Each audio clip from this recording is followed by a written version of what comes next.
Welcome to the Northern Powerhouse interview series, where we're unashamedly spreading good news by interviewing Northern businesses and their successes during the pandemic.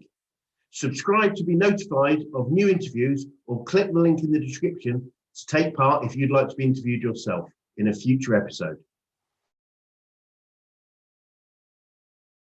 Well, this morning on Northern Powerhouse's Business Success Stories, we've got Emma Godivala of York, the York Gin Company. Emma, welcome. If you'd be great if you could introduce yourself to the audience, tell people what you do and what makes York Gin so special. Okay, so yeah, I'm one of the co-directors of York Gin. There's a few of us. We're all local friends who started the business. So technically about 4 or 5 years ago, we got our first bottles out March 2018. So we've only been really trading for a couple of years. We have our distillery just on the outskirts of York, within the city limits still, at Acaster Malbis. We have a beautiful shop in the middle of town, near Marks and Spencer's if you ever come to York, on pavement. And we've, in the last 2 years, we have won major international awards for our gin, so we're very proud. And we aim to be the #1 gin in York because we love the place and we want to make York proud. That's wonderful, wonderful to hear. And the enthusiasm that you have is great. Now, I was just looking on your website, and I'm just fascinated. You did a recent poll about the best Christmas gin. Yes, best Christmas gin, and also what's the taste of Christmas? I think were one of the polls, was it? And whether it was chocolate orange or sprouts or turkey or the taste of bitter resentment. Okay, I can't imagine you came up with those ideas. That's brilliant. Yeah, well, luckily sprouts, I don't know why sprouts came in last or bitter resentment was last, but luckily chocolate orange came up the top, which is our new gin for the Christmas period. And actually it's proving to be so popular, I don't think we're going to be taking it off the shelves anytime soon. Wonderful. Did you actually make the gin? I mean, I can't imagine what a sprout gin would be like. We wouldn't make a sprout gin, no. We've left other people to do that. Not my favourite, if I'm honest. I like sprouts, but I'm not sure I'd like to drink it. So. No, I love sprouts too, but there's a place for them and it's not in gin. But absolutely couldn't agree more. Chocolate and orange though, winning combination, and ours is really lovely. So it's a proper dry gin. We do make sort of real gin, so that's the thing. Brilliant, I love it. I must admit, I'm a fairly straight sort of gin kind of guy. I do like gin, but straight gin. But my partner loves flavoured gin, so I think maybe I'll pop in and pick up a bit. And for Christmas, that's perfect. I think chocolate orange. Wonderful. Well, obviously, we the part of the interview is to talk about the how you've dealt with and pushed through the COVID outbreak. So going back, it's now 8 or 9 months. It just seems like it's gone in a blink, but going back to the start of the outbreak, how has that affected you? Well, the key thing for us, of course, York is a city which is visited by thousands and thousands of tourists, and they are the powerhouse behind the hotels, the bars, the restaurants, and they are, and were, at that point, our key customers. Our key focus was trade. Some direct to consumer. We obviously had the shop. But the shop, again, 80% of our customers were visitors to York, UK visitors primarily, but still visitors. The locals are fabulous and are really supportive, and we'll come on to that probably. But our key market basically disappeared overnight. Well, because everyone had to close, the hotels couldn't trade, and everyone went.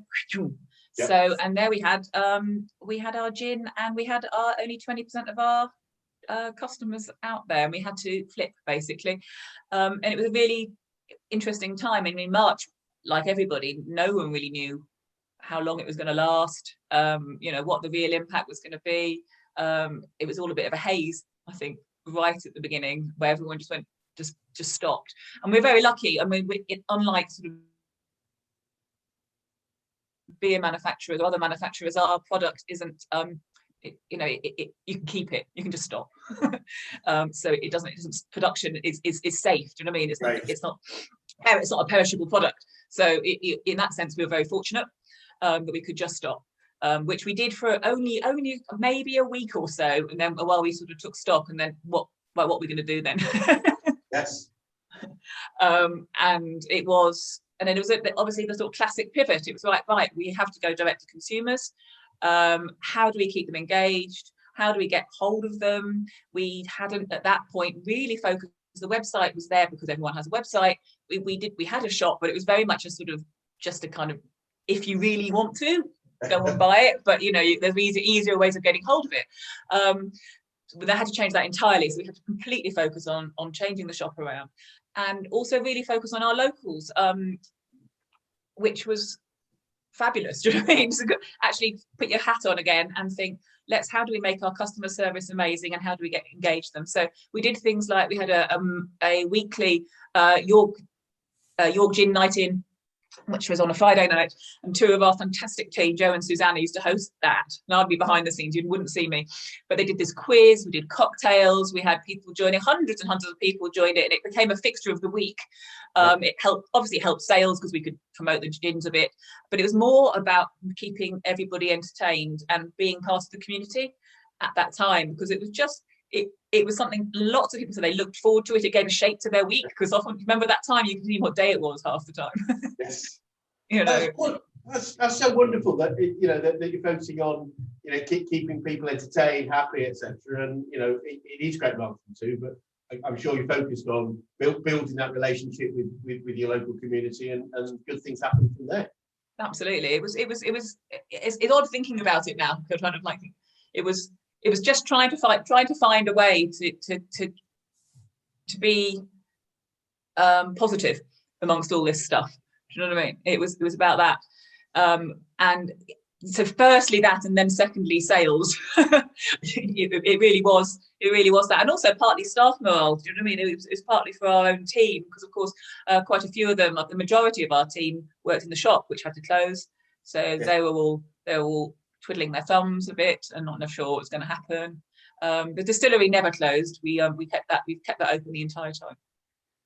Wonderful. It's great to see. I'm a big one for quotes. I mentioned before we started, and I love the Henry Ford quote: "Whether we think we can or think we can't, we're right."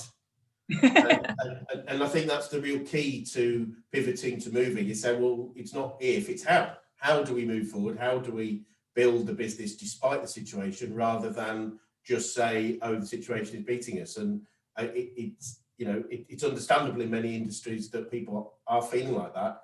But even, we find that even in industries that are really challenged, and obviously servicing the hospitality industry, you're going to be really challenged. You've chosen to find a different way. So how much has mindset helped you over this last period? How has your positive mindset helped you? I think we're all quite adaptable people, actually, to be honest. So no one panicked, which is good. It was initially, it was just mostly, it was sort of shock and then a bit of disappointment, because we had a whole load of plans that are basically on ice now, and they may or may not come back. I don't know. And you can't get yourself too down about that and just think, what can you do then? It is what is possible, and creating new opportunities and creating sort of just new relationships with people. Because what has happened is now we've got a lovely relationship with directly to our customers, and some of the great things is we're very environmentally conscious, and we have one of the few electric delivery vans, and it goes around, and it's been going around all through lockdown delivering people's gin, and people with our little lockdown masks on, and delighting people by not only giving them their gin they ordered, but Pete, who's wonderful at our distillery, always adds in something extra. He'll always add them a couple of extra tonic waters and a handwritten note, and just stuff like that just makes people feel warm towards you, because we're not the cheapest, we never will be, and it's about that. That's wonderful. I mean, just great. It's great to hear, and that focusing on maximising, customer delight is one of the key things. Well, funnily enough, just by coincidence, we talk about creating raving fans in what we do, and moving people up to a point where people rave about us, and what a great form of marketing. And it doesn't necessarily take a lot of effort. It takes a bit of creativity to think about the ideas, but a lot of the ideas can be really simple, as you say. I mean, if in doubt, just do more. You know what I mean? Brilliant. Treat people really well. Do you know what I mean? So yes. If you're, sometimes we get some questionable sort of comments, or not complaints as such as, or some things like, I expected this expected this at this time, and it's like, it says very clearly that delivery date's X, but never mind. Okay, here's we'll make it up to you, even though it's not technically our fault, And then after that, people are so happy that it's like then they're ambassadors for you. So that's what you need. I mean, I found it in my career that some of the best relationships I've ever created was by dealing with people's complaints.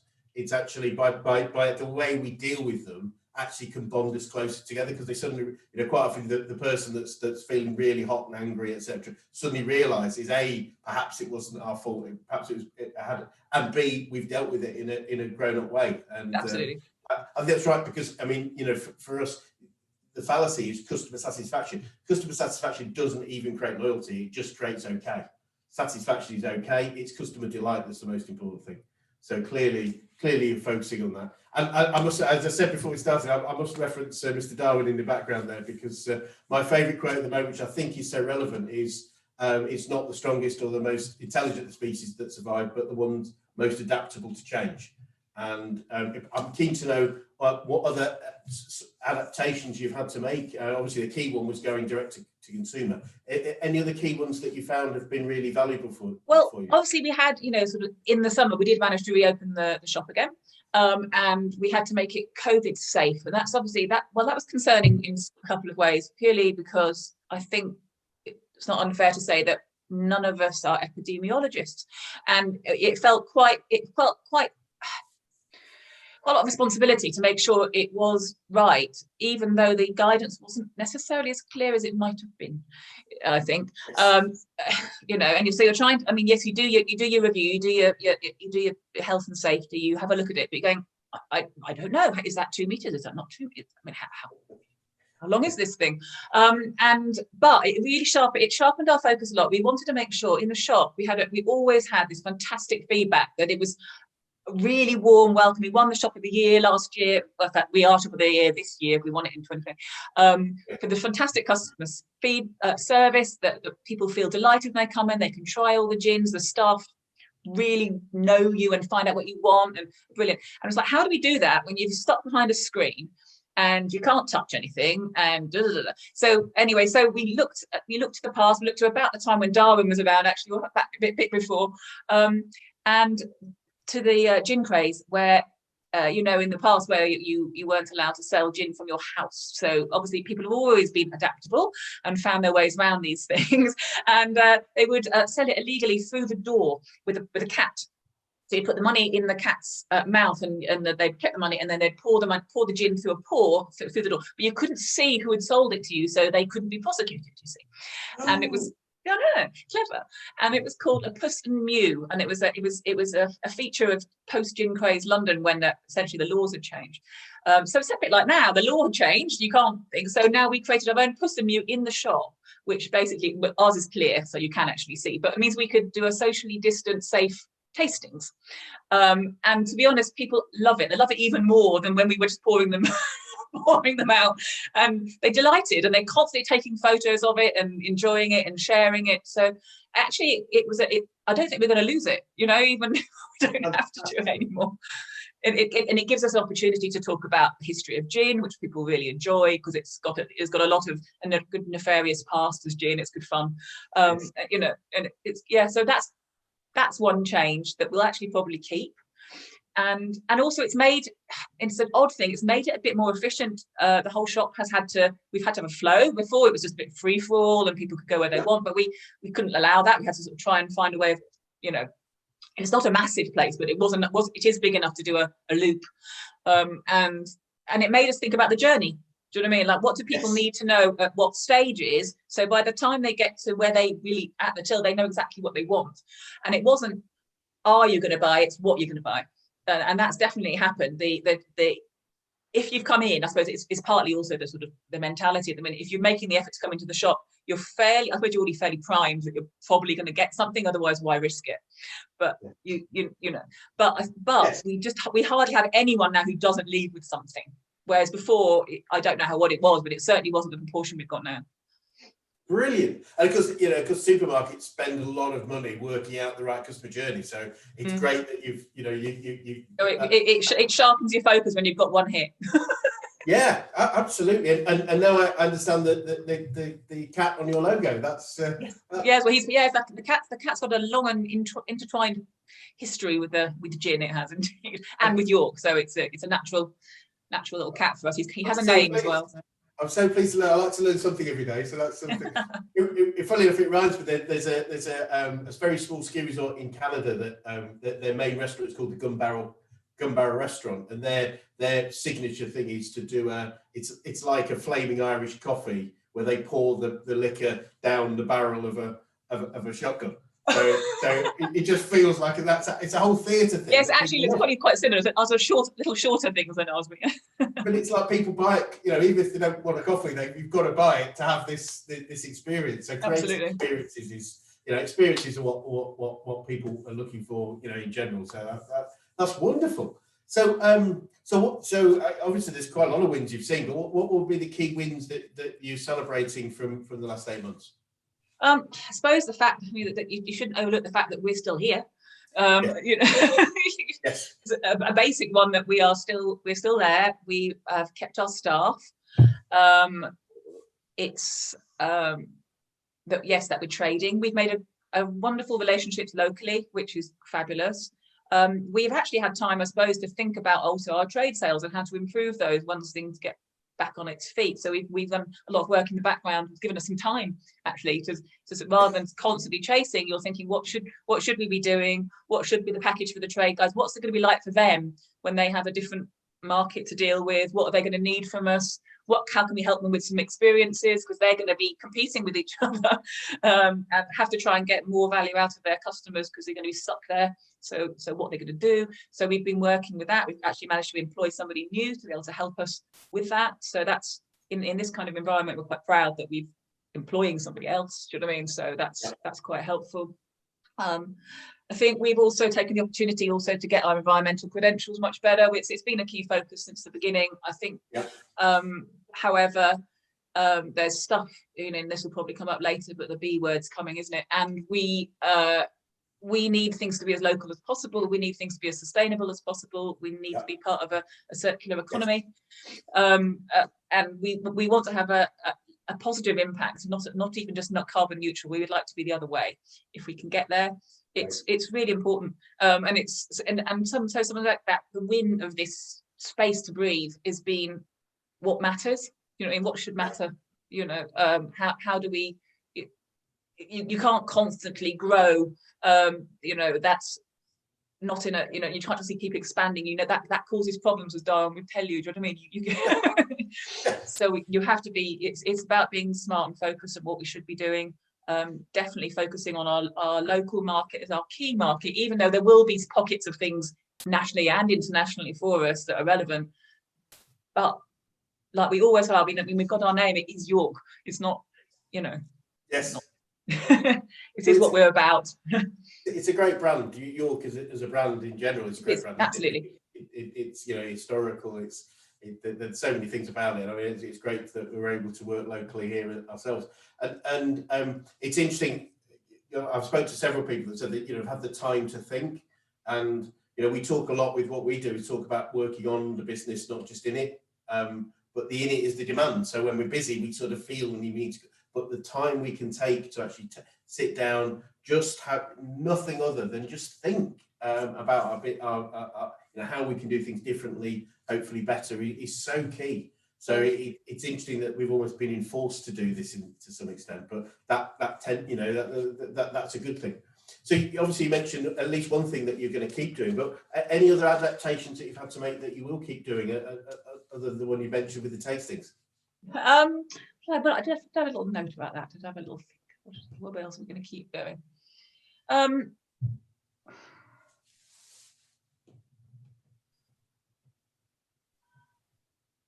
I suppose that the constant ensuring that we're delighting people is absolutely going to be the key thing. We've changed a few suppliers. Some bits of our things weren't as delightful as they should have been, and they were so some partnerships we've changed. So that kind of keep looking at it. The fact that we had to change the website and get our e-commerce up to scratch, which Well, as I said before, it wasn't a focus particularly. It wasn't a key, and it has been now. And we have learned what we don't know to quite a lot of degrees. There's still a lot that we don't know. The whole Google Analytics merchant suite business is kind of baffling, and and we are at the beginning of our journey with that one, and it's always difficult to know, you know, are you spending your time and money in the right places on these things? So there's bits that we are learning on that so we will still invest our time in learning more about that. You know what I mean? Because because we're a bit, it's about learning, I think, and just being really adaptable in events. I mean, a bit like you mentioned, one of our other York success stories in Love Cheese. I mean, we're doing more virtual events, doing tastings for people. You know, we can send them our discovery box, which has again been one of the big sellers over this whole period, where people can do their home. Basically, we pitch it as a home tastings set. You'd like to go, normally you'd go out and do a tasting or something, but you know, we'll do it for you. You take your box, you've got little videos you can watch, you can ask us questions, do whatever. They've been hugely popular. So that kind of thing's really working. Anything personalized works really well for us. We've got some lovely partnerships with local businesses who personalize our bottles for us or create personal bespoke things, and so that works direct to consumer and works for the trade as well. So we've done some really lovely bespoke wooden sort of platery type things which have got their logos on, got our gin on, got other products on, that will just, it's that kind of thing that just gives you an edge, and it creates a bit of loyalty, and it's fun. Do you know what I mean? It's actually just a bit of a nice time with it, really. It's great stories, isn't it? It's giving people something to talk about, which obviously then brings our brands into the discussion, and it's that wow factor, which, you know, it doesn't have to be very expensive to create wow, especially when it comes to service. But it's focusing. It's the time to focus and then implement, which is great, because it's a sort of stuff that's important, but it's not urgent. We don't have to do it, but it is important that we do. So that's wonderful. Is there anything that, in hindsight, being a wonderful thing that it is, that obviously, is there anything that you would have done sooner? Well, I kind of mentioned Google Analytics. I could have done with a few more. I could have had a bit long time to understand that entire environment, which is a bit bonkers, frankly. The fact that they have to give you free help to set it all up tells you that it's not a simple system. The fact that they have to pay people to get you on board, and they do that, it just shows that it is just not simple, and their own teams don't even know what they're doing. So you do realise that actually behind this behemoth of sort of, we own the internet, they've got a whole load of people who do not know what they're doing. So it's quite fun. That's been entertaining. I'd say probably that would have been something. We would probably, again, these electronic stuff, and then we never really sort of bothered too much with getting our email subscribers, you know, built up in a kind of constant community, which I think should have done that earlier.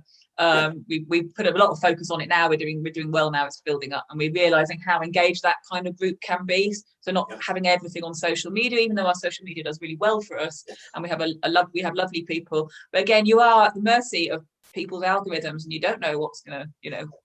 Whereas with your email, you pretty much have a bit more control. You have more control of your message, who sees it, when, all that kind of thing. We would have done earlier, I think. Brilliant. So yeah, I mean, we, you know, I think all from the beginning has always been quality as well. So we just make sure that you keep your eye on that. The gin's always top notch, so that thing can't slip. That's brilliant.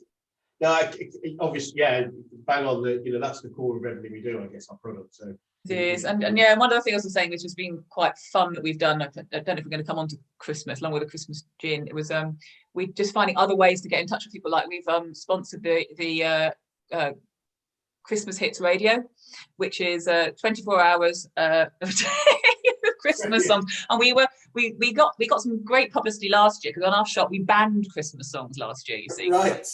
Because we have a very historic shop, and the idea was we banned anything modern, anything after 1960. We're like, nope, you can only have your classics, you see. And then we like, oh, this year it's just too miserable. We just have to help the other way around. So it's free Christmas hits all the time, and it's doing really well. So it's lovely, and it's kind of supporting York Mix, who are our local online news, and their launching a radio station. So it's just being able to get involved with all the community and getting the word out there, doing something different. It's been entertaining. It's fantastic, absolutely fantastic. And how has the second lockdown affected you? Well, this one, it's an odd one, isn't it? Because it's kind of, there's a tiny bit of trade, or they're trying to get ready. They're trying to get ready, so we are trying to help them get ready. We are more prepared online, has to be said. And we have had to increase the staffing at the distillery, which has caused fun to try and keep it COVID safe for them.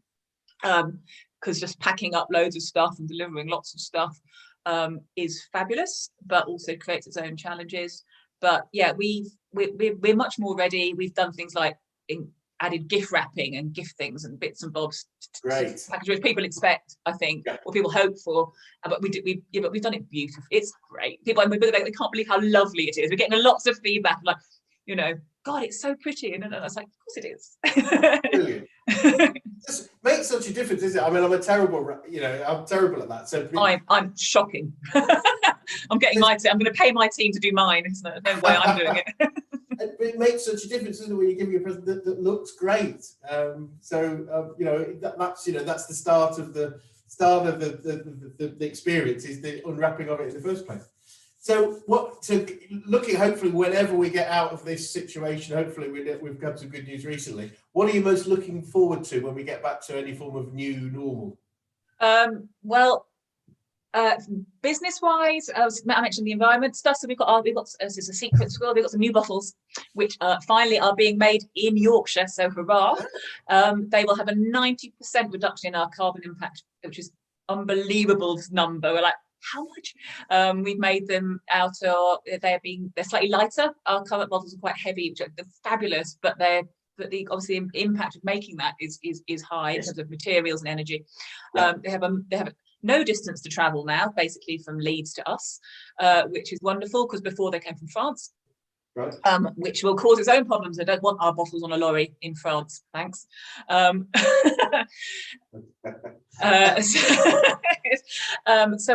focus. So we're looking forward to getting supply as close as possible, really as close as we can get it, which works. It's a virtuous circle, isn't it? Yes, absolutely. Really is. So that's it. Personally, obviously, I'm quite a sociable person. I'd like to get out. Bring on the vaccine, I say. I'd like, we genuinely, one of our directors has got 3 pubs in York. It's the Swan and the Slip and the Volunteer Arms. Really fabulous, historic pubs, but they're little, and they've got little narrow corridors, and you try and make that COVID safe, flip a neck, nightmare. So really feeling sorry for him and that part of his business.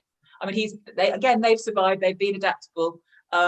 It's harder for them, much harder for them. And it is the guts of the community. So we've also been supporting his campaign, which is called the Campaign for Pubs, which is to get some more support for them, because really it's not their fault.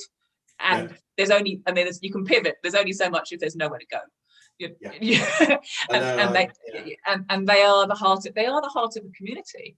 Pub really, really is.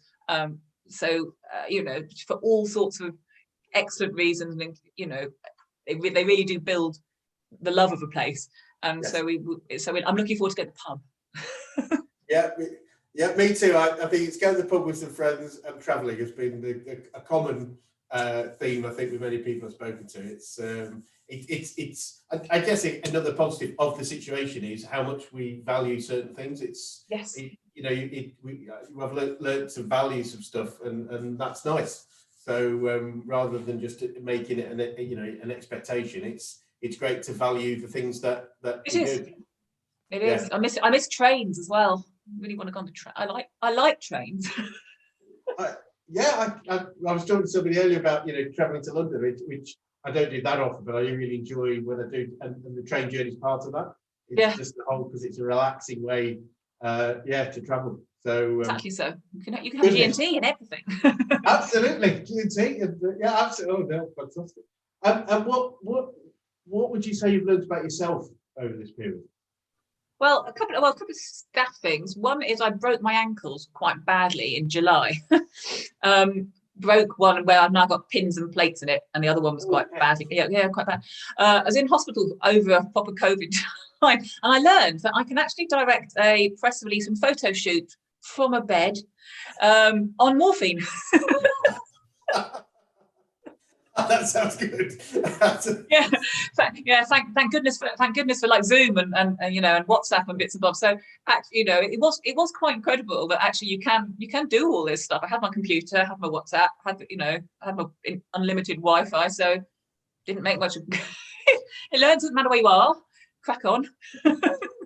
It's interesting, isn't it? It just shows how easy it is to run our affairs, our businesses from anywhere, which, you know, is quite an exciting concept for me personally, but also people that I work with, because many people have a goal. We've had one of our clients has moved out from Leeds to Whitby over this period, and you know, and you know, at the moment the ability to run the business from there is very straightforward. And it's almost, you know, as a lot of people have said, the sort of the use of technology is probably advanced six years over a 6-month period, and it's incredible. But I do kind of wonder, where was Skype in all this? I mean, where did they not see this coming?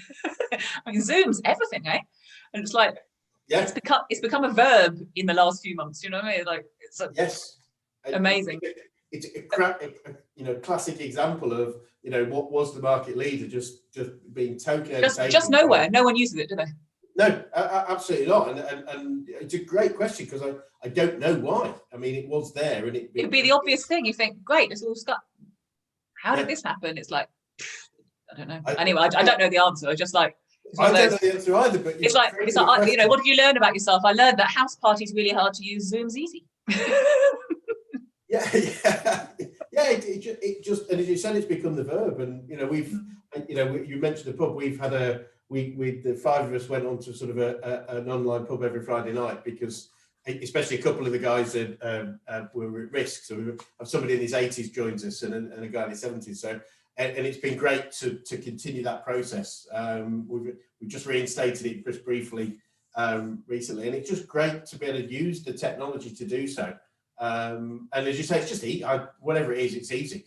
You've asked a question, or raised a question. I'm going to have to go and work out. I'm going to have to research why Skype took a back step and Zoom took a front step. So no, it's amazing. I mean, it could be a series of accidents, but who knows? It seemed to come out of nowhere for me, because I used to work in a technology background. My background, I used to work for Orange and EE. Right. I used to do sort of web and sort of user experience stuff. It was my background before this. And I kind of thought I knew about, you know, the sort of communication technologies, and for me it was like, what was who's that? And I have been out of it for about 4 years, so everything changes. Well, things change. I guess it's just the use of it, and I suspect you're right. I suspect it was just an ease of use thing that everybody started, and actually that's as you mentioned earlier, having people that have to actually explain things to you just to get them to use the product, like Google Analytics, is perhaps the same as Skype. It didn't lend itself to this. I think especially the multi-room type thing that Zoom has been really good at. We've run a lot of webinars. I think, you know, and you mentioned the social things you've done alongside what you do. It certainly lends itself to that multi-room, or certainly multi-people thing, probably better than anything. Absolutely. I mean, I probably like you. I mean, especially at the first lockdown, you felt a very deep desire to get in touch with your friends around the world. So we did lots of Zooming with people in Australia and India and America and stuff. It was lovely. It kind of, why aren't we doing this all the time? You know, it's like, well, we can talk anytime. It is strange, isn't it? It's just like, as I say, it made the world that much smaller again, which is I guess a good thing and a challenge in different ways. But it's nice just that from a social perspective to be able to know you can, you know, have, you know, great conversations with great friends easily. And I guess looking at Christmas, we've got this sort of short window. I doubt my family lives in the south, and most of my family lives in the south of England, so I doubt I'm going to get to see them. So mine neither. But you know, this brings us closer, so that's pretty cool. So I mean, what challenges, if any, do you see moving forward, just looking to the future? Well, there's the Brexit word, isn't there? Which is it's going to be on the unknown impact front is huge. So we don't know. Obviously, we can anticipate some things like supply and manufacturing stuff. So we've made serious efforts to make sure that we're not reliant on stuff. But then there'll still be bits down the supply chain we can't control. Yeah. I mean, there's no getting around it. Our products it's not a cheap one. It's basically a luxury product. So if we have a situation where people are choosing what to eat or if to eat, we're not going to be in a place where we can say, oh, buy us as well. That's just not on, so there's there's huge unknowns, but some bits you're not in control of, and we'll have to just work out what we do. Yes. I mean, the challenge, I mean, the key challenge for the planet is the climate, as everybody should know. So we think we need to be part of the solution for that. And I think we as a company will do our utmost, but we'll need to campaign for things that help us, enable us to do that. Do you know what I mean? So the kind of tax breaks that you need to make sure that you're doing the right thing, kind of stuff. That the challenge is where, I mean, I've got kids and I'd like them to be able to breathe and not, have the ice caps melting on them, kind of stuff is kind of critical to us all. So those kind of challenges, and they're sort of big challenges. In terms of local challenges, I think it's just making sure that the community is still supported, and we definitely, as I said at the beginning, we want to be York's gin, but part of that is being part of the community and being part of the fun as well, as part of the support, being something that people enjoy. So that's what our challenge is, to make sure that still happens. Because one of our, when we sat down, when we first put the company together, we're like, what do we want out of this? What's it going to be like? Do you know what I mean? Because none of us, our youngest director is not quite 40, but the rest of us are well over that. And we're like, I'd like this to be my last job if I can. and it needs to be fun. I mean, one of our things is we do need to make sure we're having fun. I spent a lot of time going up and down to London for a lot of my career, and I wanted to stop that. I live in one of the most beautiful places in the world, and I'd like to work here as well as live here. Do you know what I mean? I want to enjoy it. Do you know what I mean? Yeah. So those kinds of things to keep that going. Do you know what I mean? To make sure that we don't lose sight of that. To make sure that actually, and our thing wasn't ever to grow to a stage where it wasn't just endless growth was the point. It was like looking at making sure we've got the 5 founding families that they could have a sensible quality of living. Can we employ as many local people as we can? What can we do? We're a living wage employer. We're certified. We always, from the beginning, it was always ensure absolutely make sure you pay people properly, treat as you want to be treated. So all that sort of stuff. Key. Wonderful. Well, you clearly have built and are building a platform for continued success. So, just finally, what do you see the future look like? Well, the future's gin, obviously. Absolutely. Quality gin. It's all about the quality. So yeah, what do I see the future? I just see the future. I think you're probably right. We prepared to change, prepared to be adaptable. Because there's too many things. There's nothing you can hang your hat on and leave it there. So just be ready to pick up that hat and move it to a different hook anytime. I think that's probably where we are. But try and keep a smile on your face.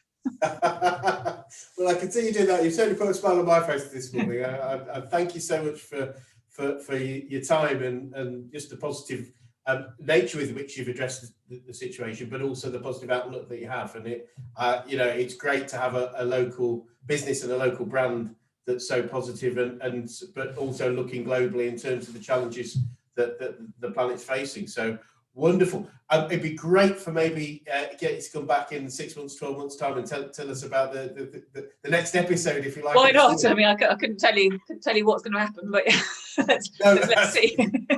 But maybe you can come back and tell us how some of the things you're doing there, because clearly, to go back to what we talked about, this, you, as an organisation and as individuals, your desire and your ability to adapt and change will just be great to see how that moves forward. Because as we say, we're likely to have more challenges.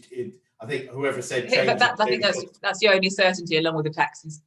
Yes, absolutely. Unfortunately, and the other one, but we don't mention that. That's another great quote. Brilliant. Well, I'd be great, as I say, it'd be great to catch up at some other point. And I really wish you all the success. I'll make sure I pop in as soon as the retail opportunity presents. Brilliant. Do it. But free delivery, Chris. Free delivery. How far do you go? That's the question. Nationally, UK wide, free delivery. Yeah, free delivery nationwide. We just deliver. We deliver locally if we can by hand, and then we obviously can use even less packaging, and we can pop in some free gifts if so. Oh, we'll make that happen then. I live over near Knaresborough, but we've got offices in York, so perhaps we can get you to deliver here. Absolutely. Thank you, Emma. Thank you, really. Thank you so much. And yeah, I'm sure we look forward to seeing you go from success to success. Thank you. Thank you very much. Thanks for having me. Bye. Thanks for watching. What was your takeaway from today's interview? Please post it in the comments below and subscribe for all our upcoming videos or click for the next video here.